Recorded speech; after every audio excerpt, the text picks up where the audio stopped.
Olá, amados, paz e bem, eu sou Melquisedeque, estou aqui para os comentários da lição desta semana, lição de número 10 das lições bíblicas da editora CPAD, Classe de Jovens. E o assunto da lição, aspectos da obra redentora de Jesus Cristo. Estou de volta, né?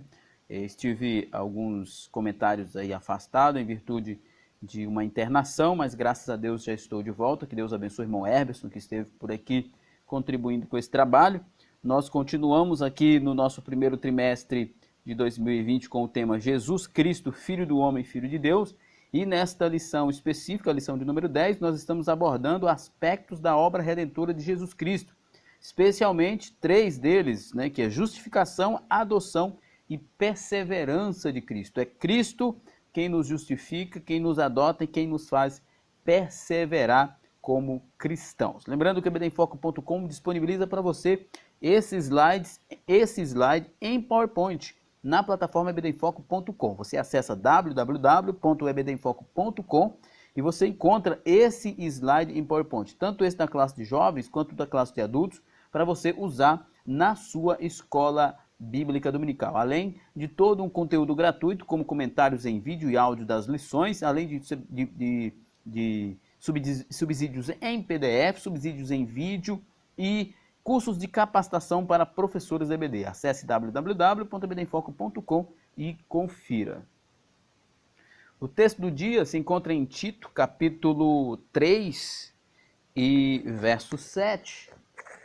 Tito, capítulo 3 e verso 7, e nos diz o seguinte: para que, sendo justificados pela sua graça, sejamos feitos herdeiros segundo a esperança da vida eterna. Nós estamos falando de justificação e o apóstolo Paulo fala a Tito para que, sendo justificado pela sua graça, sejamos feitos herdeiros segundo a esperança da vida eterna. Só somos herdeiros da vida eterna porque fomos justificados pela graça de Deus. A síntese diz: fomos justificados por Deus para nunca mais sermos tratados como rebeldes ou desobedientes. Nossa salvação dá-nos o privilégio de sermos reconhecidos como filhos amados do Pai. Amém? É isso mesmo, né? Fomos justificados por um ato de Deus. E mais na frente nós vamos ver que a justificação não é algo que acontece em nós, mas é algo que Deus fez por nós. O texto bíblico desta lição está em Gálatas capítulo 2, versos 16 a 21. É claro, nós não colocamos o texto bíblico aqui por uma questão de espaço e de tempo, então você com certeza deve fazer o estudo desse texto. Aliás, o EBD em Foco disponibiliza alguns PDFs com comentários bíblicos de grandes expositores bíblicos na plataforma do ebdenfoco.com para você poder acompanhar e melhor interpretar o texto. Nossa introdução.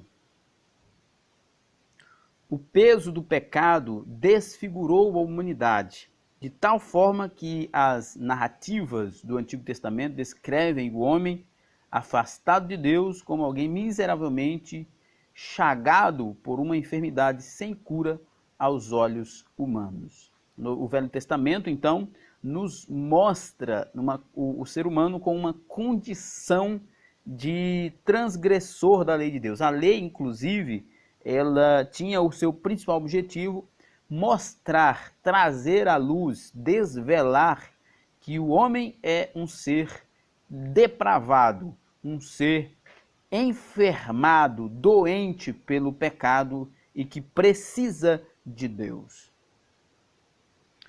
O cheiro de morte seguia os filhos de Adão continuamente, não havia paz nem esperança. Entretanto, com o advento do Filho de Deus, todas as coisas mudaram. Em primeiro lugar, o estado condenatório foi revogado e a justificação foi concedida a cada um de nós. Glória a Deus, né? Com a vinda de Jesus Cristo, toda a história da humanidade mudou. Nosso primeiro ponto, justificação. Conceito de justificação. O que é justificação? Existe uma recorrente imagem judicial manifesta na Bíblia. Em vários momentos e por vários personagens, a história da humanidade é narrada na Sagrada Escritura como uma grande disputa judicial. A humanidade cometeu iniquidade, né, como nós vemos em Isaías 64 e verso 6, né, nós somos tão pecadores, como diz lá Isaías, que até as nossas melhores obras de justiça são como trapos de imundícia, né? A humanidade cometeu iniquidade, né? Até as nossas obras são como trapos de imundícia, como diz Isaías 64. O acusador Satanás denuncia nosso ato deliberado e de consequências desastrosas, exigindo a nossa condenação, como diz em Apocalipse 12:10. Em Apocalipse 12:10, o diabo nos acusa dia e noite diante de Deus por causa dos pecados que nós cometemos. Cristo, nosso bom advogado, apresenta sua própria vida como oferta substitutiva e restauradora. É interessante que nesse texto de João, de 1 João, capítulo 2, versos 1 e 2, João apresenta Jesus como advogado e como Cordeiro de Deus, né? Como aquele que intercede por nós e como aquele que se ofereceu por nós para nos resgatar. Ele se ofereceu primeiro para morrer por nós e hoje ele intercede por nós, tanto é que o texto diz lá que nós não devemos pecar, mas se pecar, nós temos alguém que intercede por nós, que é Jesus Cristo. É por isso que o Pai pode julgar nossas causas a partir da perspectiva do bom juiz, como nós vemos em Jeremias 23, 33 e 51, em respectivos versículos, aonde o texto diz que Deus é a nossa justiça. Nossa justiça é Deus, está em Deus. Pensar sobre justificação é refletir a respeito do poderoso ato de amor de Deus em nosso favor, sendo a justificação uma obra da divindade, Pai, Filho e Espírito Santo. Então, vamos ler melhor. Sendo a justificação uma obra da divindade, Pai, Filho e Espírito Santo estão plenamente envolvidos nesse acontecimento. A justificação no conjunto dos componentes da salvação é aquilo que aconteceu em nosso favor, apesar de não sermos merecedores e sim apenas dignos da condenação. Então, o Pai ofereceu a oferta, né? Ele providenciou a salvação, o Filho foi a oferta, o Filho morreu e o Espírito aplica a obra, né, do Filho em nós, a santificação em nós. Então, o Pai, o Filho e o Espírito Santo estão envolvidos em todo o processo da salvação. E, como na última parte do texto aqui, a justificação no conjunto dos componentes da salvação é aquilo que acontece em nosso favor, apesar de não sermos merecedores e sim apenas dignos de condenação. Eu estive procurando uma imagem para melhor explicar isso aqui. A justificação é algo que acontece em nosso favor, não é aquilo que acontece em nós, como é a regeneração. A justificação é um ato de Deus, um ato declaratório, mas que também nos faz justo. Não é como um juiz que decreta uma sentença inocentando uma pessoa, mas não consegue torná-lo justo. A justificação é um ato judicial de Deus de declarar justo pela justiça de Cristo, nos isentando, nos limpando, nos tirando todo tipo de culpa, todo tipo de condenação. De injusto nos tornamos justos. E isso não é algo que acontece assim tão palpável, que nós conseguimos ver no dia a dia, mas é um ato de Deus, uma declaração de Deus, é uma obra de Deus em nossas vidas para nossa salvação. A lei, apesar de ter seu relevante papel pedagógico, demonstrou-se inútil e incapaz de manifestar a salvação aos homens, pois a mesma concentrou-se apenas na ênfase do erro, sem ser plenamente apta para revelar o bem do Senhor. Nós vemos lá em Gálatas que a lei sempre foi um tutor, ou seja, alguém que nos levou até Cristo, mas Cristo é que nos dá a salvação. Assim é por meio da graça que somos justificados por Cristo e não pela lei, como diz Romanos 3:28, Gálatas 5:4. É importante diferenciar justificação de perdão. Então, enquanto que o perdão é declarar o culpado não tem mais que pagar a dívida por seus atos, a justificação muda, inclusive, o status do indivíduo. Graças à justificação, não somos mais culpados, e sim justos, justificados, por isso, perdoados. Então, como eu disse, eu já cacei aqui, já li alguns exemplos para nós tornar prático aqui do que é a justificação, mas de fato é difícil explicar, porque é algo que Deus faz. Nós éramos injustos, que odiávamos a justiça, mas Deus nos declara justo por causa da justiça de Cristo. Não há dívida para pagar, nem desconfiança ou preconceito da parte de Deus para conosco. A sociedade encarcera e pune os que cometem crimes.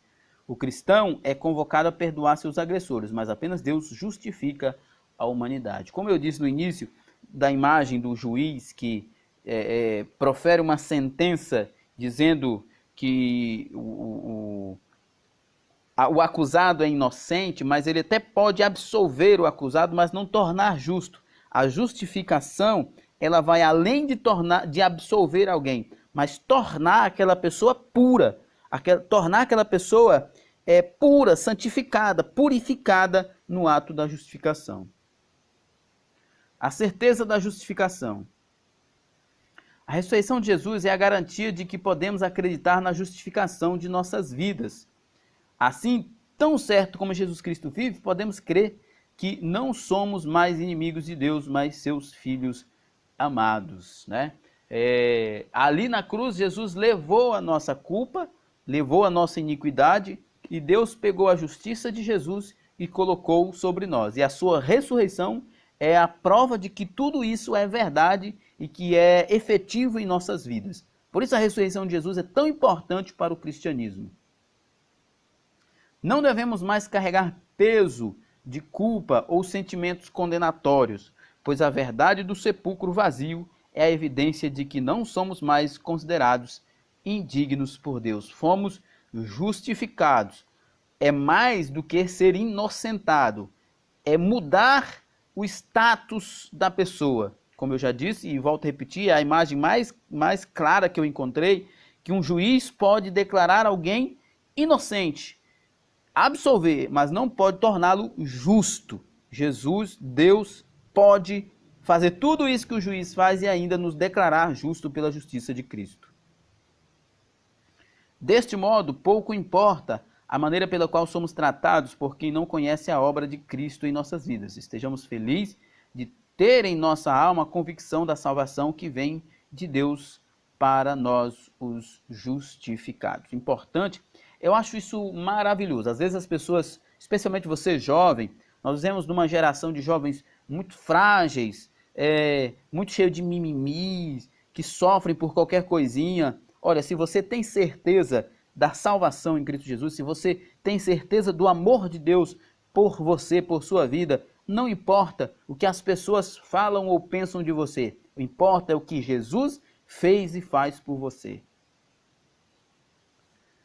Isto que Paulo afirma em Romanos, quando declara que os que morreram para o mundo em Cristo já vivem justificado nele. Romanos 6 e 7, né?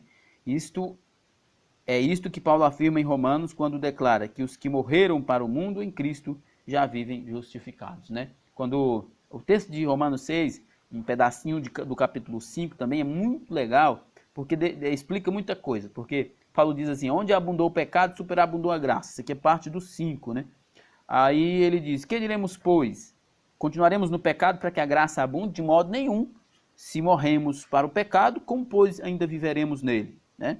E ele diz, ou não sabeis que aqueles que foram batizados em Cristo, fomos batizados na sua morte, né? E fomos com ele justificados. Ou seja, aquele que aceitou Jesus, ele morreu para o pecado e foi justificado, portanto o pecado não deve mais dominar sobre ele.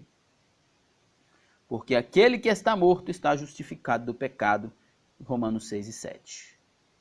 A operação da justificação em nós. A justificação, sendo um ato gracioso soberano de Deus, pode e deve ser valorizada por todos que já foram alcançados pela salvação, como diz Atos capítulo 13, 29, por meio, 29 não, 13, 39, que nós somos justificados por meio de Cristo, né? Das coisas que nós não podíamos nos justificar, ou seja, Jesus nos justificou diante de Deus, Deus nos justificou daquilo que nós não éramos capazes de nos justificar. Sendo a fé o instrumento anunciado ou anunciador da nossa justificação ao nosso próprio coração, temos em nosso ser a paz, oriunda de uma certeza inabalável da salvação. A justificação, ela apresenta de forma mais concreta em nossas vidas como a certeza da salvação, a segurança da salvação, que nós vamos ver mais na frente. Em termos teológicos, a justificação é a doutrina da justificação que estabelece um fosso entre católicos e protestantes, uma vez que, conforme o texto bíblico que se tornaria lema da reforma protestante, o justo viverá pela fé, Romanos 1:17. Né? Então, nós conhecemos essa história, né? Para você que talvez não tenha muito hábito de estudar sobre o ato da reforma, o ebdeemfoque.com tem alguns cursos lá, tanto sobre Martinho Lutero quanto sobre a reforma, especialmente dentro desse contexto, para você poder aprender um pouco mais. Como o nosso tempo aqui é pouco, eu não vou me aprofundar nisso. Então eu aconselho você a dar um pulinho no ebdeemfoque.com e ver o curso sobre a reforma, né? Que a Igreja Católica entendia, especialmente naquele momento com a venda das indulgências e outras coisas mais, que você poderia de alguma forma pagar a sua entrada no reino dos céus. E aí Deus levanta Martinho Lutero com este versículo: o justo viverá somente pela fé. Assim sendo, a justificação é um ato, não um processo. Dito de outra forma, de uma só vez Deus justificou-nos. Aliás, a justificação é um ato de Deus. E um ato, como o autor diz aqui, não é um processo, é um ato feito uma única vez. Às vezes você ouve pessoas dizer assim: ah, Senhor, justifica essa pessoa, justifica, e esse tipo de oração pela mesma pessoa que se diz cristã várias vezes. No nosso contexto assembleiano, tem muito disso aqui pelo interior, dos pastores, presbíteros, quando no dia de Santa Ceia, especialmente, quando as pessoas vêm à frente para receber aquela oração, e eles dizem: ah, perdoa, justifica, justifica, justifica. Não, a justificação é feita uma única vez, é uma declaração de Deus uma única vez para aquele que realmente nasceu de novo. Então, há até uma certa discussão o que acontece primeiro, a justificação, a regeneração, enfim, eu particularmente, assim, acredito na regeneração como o primeiro ato de Deus quando nós aceitamos Jesus. Mas, sei lá, milésimo de segundo depois, pode dizer, vem a justificação. Enfim, a justificação não é um processo, talvez tudo isso aconteça ao mesmo tempo, porque o nosso tempo é diferente do tempo de Deus, mas o que importa é pensarmos na justificação como ela de fato é. Ela é um ato jurídico, declaratório, feito uma única vez para aqueles que realmente nasceram de novo. Adoção. Segundo aspecto da salvação, adoção. Adoção como uma imagem bíblica, né? A Bíblia é repleta de imagens que procuram apresentar o amor e o cuidado de Deus para com a humanidade. Por exemplo, Mateus 9:36, nós temos ali o pastor e as ovelhas, né? Jesus olhou para as multidões e comoveu-se, porque viu elas como ovelhas sem pastor, perdida, vagando, sem saber o que fazer. E Jesus amou aquelas pessoas.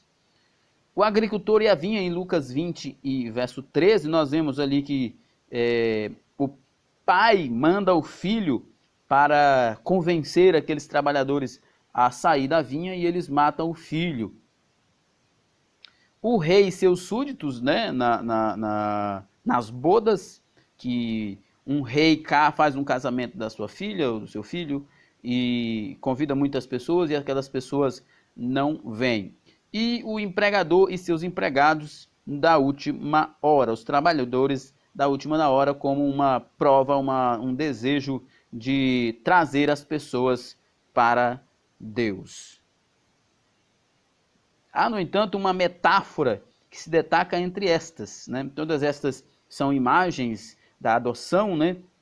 Mas há, no entanto, uma que se destaca entre esta, que é aquela que apresenta Deus como pai e a humanidade como filhos. Há nesta analogia bíblica uma série de detalhes que, ao longo da história do desenvolvimento do pensamento cristão, passaram a ser de fundamental importância para o cristianismo. Vamos ver como esse negócio se desenvolve. Um desses aspectos diz respeito à questão da filiação. Não bastasse o uso de uma analogia quanto nosso relacionamento Deus Pai e humanidade filhos, a palavra discute a questão da filiação a partir da categoria de adoção. Isso é muito importante nós observarmos. Tal imagem busca revelar o cuidado de Deus para com a humanidade e o conhecimento de que o povo de Israel foi constituído como uma vocação específica para anunciar a salvação, né?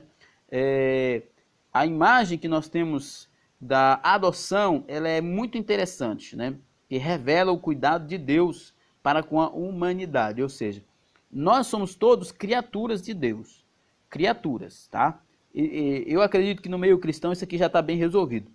Apesar de que esses dias eu estava ali no hospital internado e foi uma pessoa lá evangelizar e crente, né, acabou dizendo que todos são filhos de Deus. E essa é uma compreensão equivocada. Porque as pessoas não querem dizer que existem filho de Deus e filho do diabo. Olha, Jesus disse que existe um filho do diabo. Os religiosos, falsos religiosos, Jesus diz lá em João que vocês têm por pai o diabo porque fazem a vontade do diabo. Mas, no sentido mais geral e mais de criação, nós somos todos criaturas de Deus. Somos filhos por adoção, quando nós aceitamos Jesus e recebemos o Espírito Santo de Deus como selo em nossas vidas. E nós tornamos-nos filhos por adoção. Não somos filhos como Jesus é, que tem a mesma essência. Passamos a ter a essência de Deus em nós, mas não compartilhamos da mesma essência como Jesus compartilha com o Pai, como o Filho compartilha com o Pai. Como é que nós passamos a ter a essência de Deus em nós? A presença do Espírito Santo. É em certo sentido, não é literal. É o Espírito Santo morando em nós, e então é Deus em nós, é o caráter de Deus, é o DNA de Deus em nós, e por isso nós somos adotados como filhos. Os filhos de Deus. João registra em seu evangelho a profecia de Caifás, João 11:51, sobre a morte de Jesus. Caifás disse que era lícito que alguém, um só, morreria por toda a nação.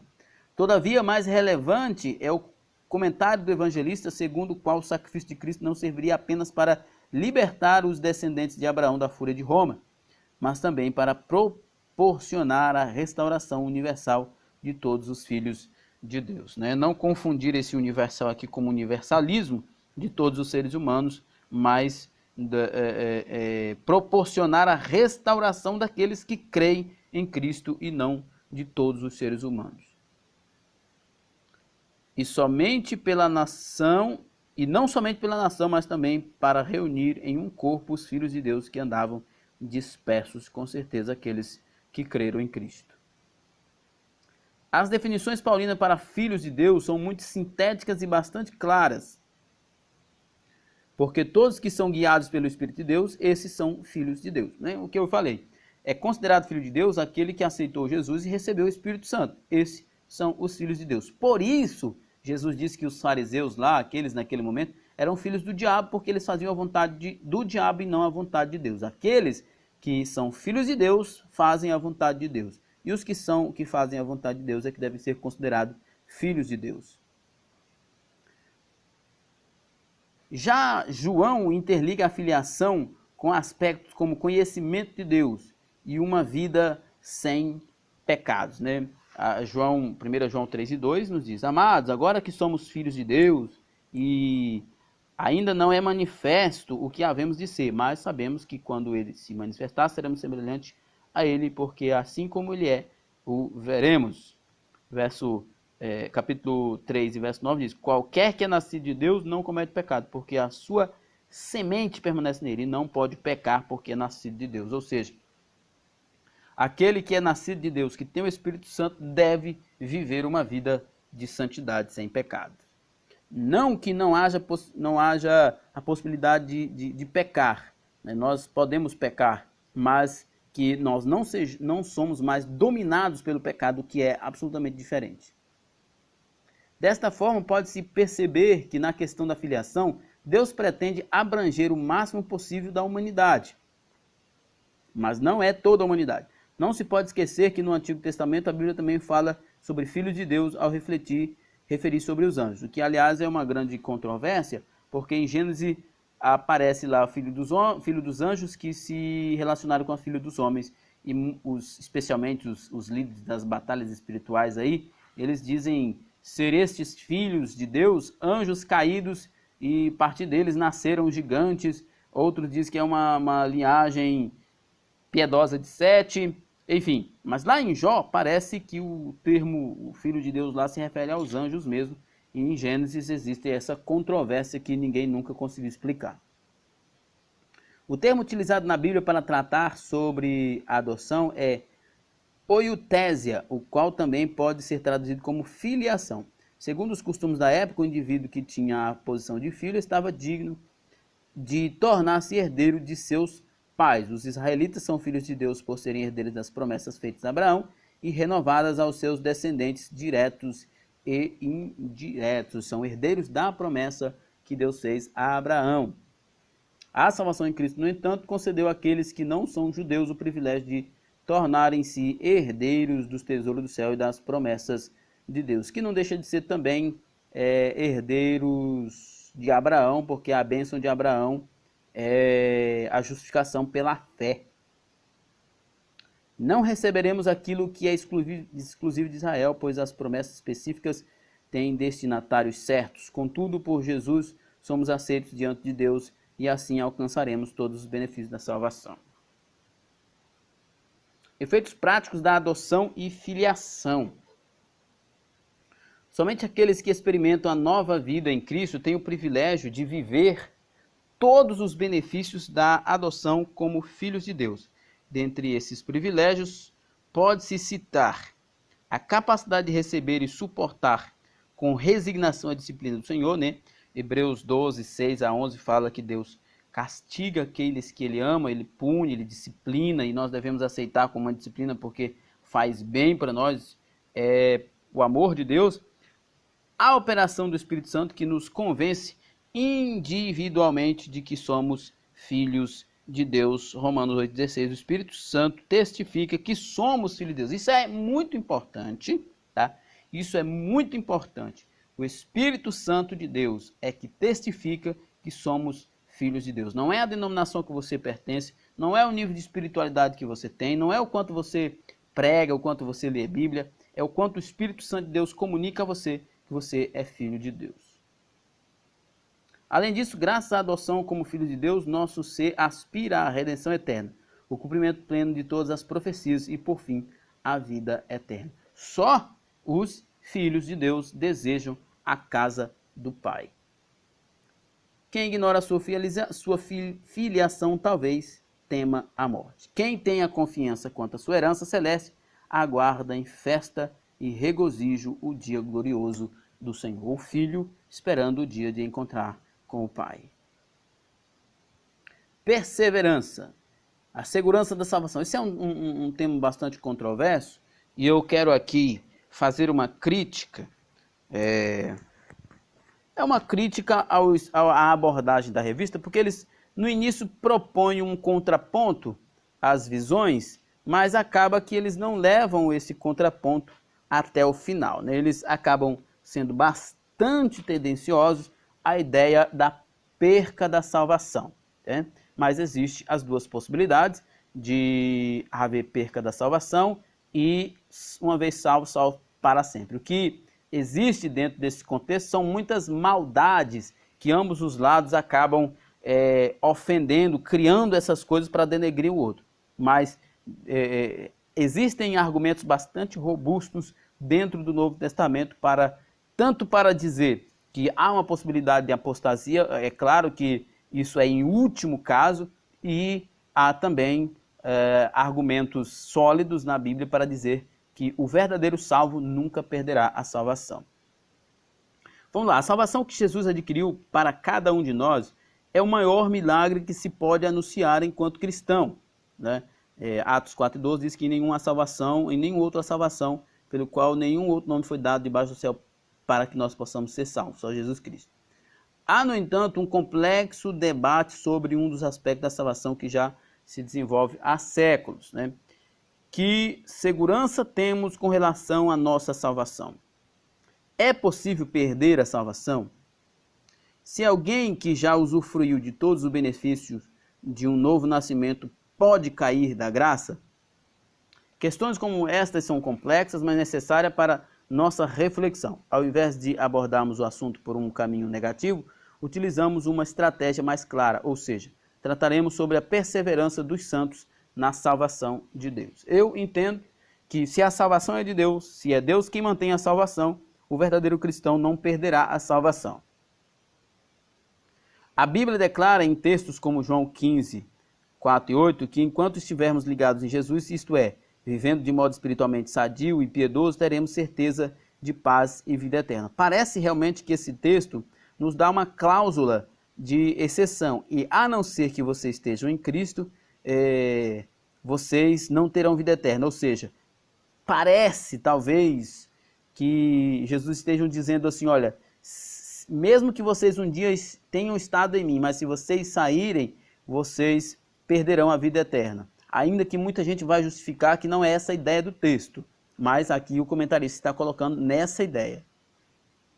Esta segurança salvífica, como se pode entender, está condicionada ao nosso relacionamento com Jesus. Então, em última instância, o autor está dizendo que quem determina se nós continuamos salvos ou não é nós mesmos e não Jesus. O que eu fico pensando é o seguinte: o que levaria um porco a escolher entre um prato de bife e um prato de lavagem? A única explicação seria o fato de ele não saber a diferença entre o prato de bife e o prato de lavagem. O que levaria uma pessoa a abandonar Jesus com tudo aquilo que ele é e que ele nos promete? O que levaria uma pessoa em sã consciência, conhecendo, sabendo a diferença, o que levaria essa pessoa a abandonar Jesus? Para mim, não faz muito sentido que o verdadeiro salvo, que tenha conhecido Jesus verdadeiramente, perca a salvação.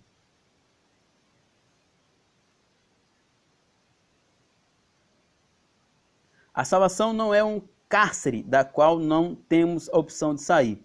É muito estranho para mim quando o escritor coloca esse tipo de expressão, porque a salvação é algo maravilhoso e ainda que o mundo, que o inferno fosse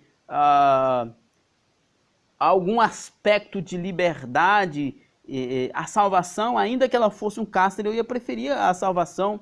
Se eu conhecer a salvação, se eu saber o que é a salvação de verdade, se eu souber a diferença entre salvação e condenação, ainda que a salvação fosse um cárcere, eu queria estar nele. Porque o que é a salvação e o que é a condenação? A salvação é estar com Cristo, é gozar dele para sempre. Então, a perspectiva do autor aqui é um tanto esquisita, porque ele diz, a salvação não é um cárcere da qual não temos opção de sair. Antes, a melhor metáfora para sintetizar a obra da redenção é a do abraço, pois tendo Cristo nos acolhido, poderemos permanecer com o Salvador para sempre, desde que não nos afastemos dele, pois o justo viverá pela fé. O que é que nos leva a afastar da fé? O que é que nos leva? Somente uma péssima compreensão do que é a salvação, de quem é Jesus Cristo. E eu não acredito que Jesus morreria na cruz do Calvário, salvaria, chamaria, elegeria uma pessoa para ser salva e depois permitiria que ela fosse embora para o inferno. Não importa o nível de problemas e aflições que possamos enfrentar, enquanto estivermos com o Senhor Jesus, seu amor é suficiente para enfrentarmos todas as coisas. A segurança da graça em Cristo enfrentando não deve tornar-nos arrogantes. Por isso, o tempo todo, as Escrituras Sagradas exortam-nos à vigilância e ao arrependimento, né? A segurança da graça de Cristo, entretanto, não deve nos tornar arrogantes. Óbvio, se nós entendermos que a salvação não é uma obra nossa. A única coisa que vai nos afastar da arrogância, da soberba, da vanglória, é compreender aquilo que Paulo ensina em Efésios 2. Isso não vem de obra, para que ninguém se glorie, né? Nós somos salvos e salvos para sempre por Cristo. Não há mérito nenhum nisso. E isso não leva, a compreensão disso não nos levará a sermos arrogantes e orgulhosos. Muito pelo contrário, humildes, porque foi Jesus quem nos salvou e agradecidos a Ele. A tragédia da queda. A salvação, infelizmente, pode ser perdida. Um dos textos mais explícitos quanto aos princípios que envolve nesta questão, ainda que registrado no Antigo Testamento, é Ezequiel 33, 11 a 16. Sinteticamente, quando eu disser ao justo que certamente viverá, e ele confiando na sua justiça praticar a iniquidade, não virá à memória todas as suas justiças, mas na sua iniquidade que pratica ele morrerá.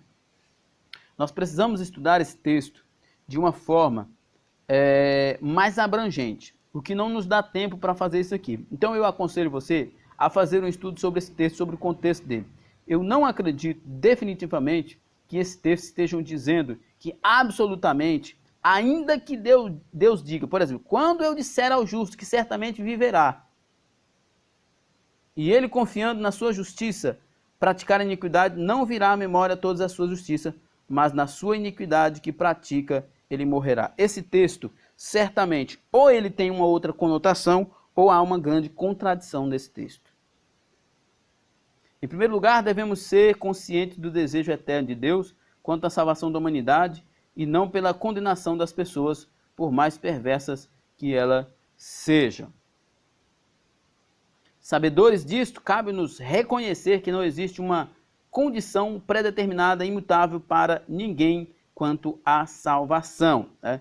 Não existe uma condição. Mas é interessante que não existe uma condição, mas se eu decidir, se eu achar que a salvação está sendo um cárcere, uma prisão, eu posso simplesmente sair fora, ou eu dependo de alguma coisa externa de Deus para que eu possa ser salvo. Isso é muito estranho na minha perspectiva. Pode-se extrair da Escritura que a salvação não é uma conta bancária onde se pode creditar ou debitar obras de justiça e pecado. Óbvio, né? Ser salvo é estar em contínuo relacionamento com Cristo. E por isso com um coração regularmente propenso ao quebrantamento. Ser salvo é estar em continuamente relacionamento com Cristo. E o salvo vai estar em um contínuo relacionamento com Cristo. Texto como Gálatas 5 e 4, 1 Timóteo 4 e 1, 2 Pedro 1 e 10, 3 e 17, Apocalipse 2, 4 e 5, demonstra de maneira indubitável que haverá um grupo de pessoas que, apesar de terem experimentado todos os benefícios da salvação, optarão por desligar-se da comunhão com Cristo. Eu não consigo compreender essa perspectiva, porque, de forma mais simplória possível, o que levaria um mendigo a não aceitar um prato de comida? O que o levaria? Só se ele não entendesse que aquele prato de comida saciaria a sua fome. E volto à mesma figura do porco. O que levaria um porco a decidir entre um prato de bife e um prato de lavagem? A única possibilidade é ele não sabendo a diferença. Então, por que eu, sabendo que Jesus é melhor que o inferno, que o céu é melhor que o inferno, que Jesus é melhor que o diabo, que a salvação é melhor que a condenação. Por que eu escolheria a condenação? Não faz muito sentido. Cuidados com a nossa salvação hoje. A partir do contexto de algumas passagens da Escritura sobre o problema da queda e da nossa perseverança em Cristo, pode-se traçar um perfil de conduta e relacionamento para o bem-estar da nossa saúde espiritual. Primeiro, letra A. Cuidado com os falsos profetas, eles são veneno para a alma. O texto 2 Pedro 2, de 1 a 4, adverte nos afastarmos dos que profetizam mentiras e procuram enganar multidões, pois se nem a rebelião dos anjos foi aceita, imagine a desobediência da humanidade. Letra B. Nunca desvalorize a graça que foi distribuída à sua vida. Segundo Hebreus 6 e 4, como alguém que recebeu a salvação graciosamente das mãos de Deus e depois jogou fora, pode ainda merecer dela. A salvação deve ser trabalhada, como diz Filipenses 2 e 12. Nossa conclusão. Quero só frisar e deixar aqui a minha posição de que não concordo com a posição do comentarista que no início disse que ia apresentar as duas possibilidades de queda e não queda e apenas tendenciou para uma das possibilidades da queda da salvação, o que é compreensível porque está dentro de um contexto de uma denominação e não de um curso teológico interdenominacional. Entretanto, acredito que ficaria mais honesto se tivesse colocado as duas possibilidades. Eu acho que você que está estudando esse conteúdo deve fazer esta avaliação e não ficar preso apenas ao conteúdo da revista. Então, a conclusão: somente quem já sentiu a amarga consciência do pecado sabe o valor que tem a justificação que vem de Cristo. Não somos mais condenados, somos filhos de Deus, co-herdeiros com Jesus de toda a dádiva do céu. Então é isso aí, estamos chegando ao final do nosso comentário nesta noite. O objetivo desse slide é que você use na sua igreja, você pode modificar da maneira que você quiser, só não o adquira fora do site oficial do EBD em Foco. Então é isso aí, nosso muito obrigado, fiquem todos na paz do Senhor e até a próxima, paz e bem a todos.